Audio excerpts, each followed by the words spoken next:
Here's the deal. And this isn't for any of you. This is for people that just started on a job, and you might want to share this with your brothers and sisters at home. But number one, you've got to master their way before suggesting yours. You can't get into work and you've been there 3 weeks and you want to change everything. You know, you see better ways of doing it and you're ready, because that is not cool. So when you stay at an organization, you can't begin to make suggestions for months. You've got to be quiet and look at how things are done and get a lay of the land and begin to understand the culture.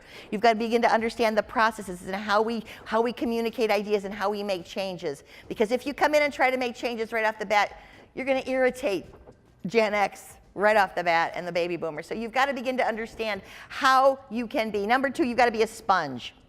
You've got to be a sponge. You've got to learn how to absorb, how to listen, how to look, how to see how things get done. You've got to look and figure out how ideas are communicated before you start to make evaluations. And you have to invest in yourself before you expect us to invest in you.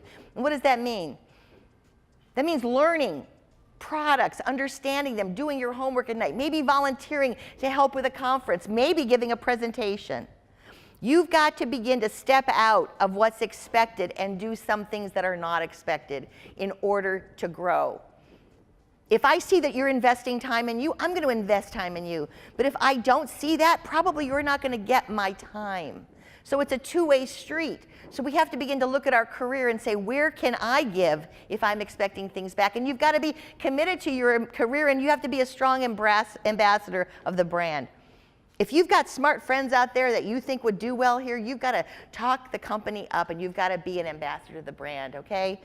I believe that we all have biases from our experiences, from the way we were raised, from our parents, from the times, from technology. You begin to look at that, and sometimes we have to be more aware of those biases, because I notice that millennials don't talk to me until they find out what I do, and then they want to do it.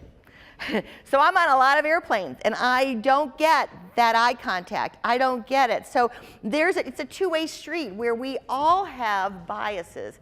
So somehow we have to work through those, and we have to begin to see people as people. And we have to see them and listen and ask questions and understand where they're coming from.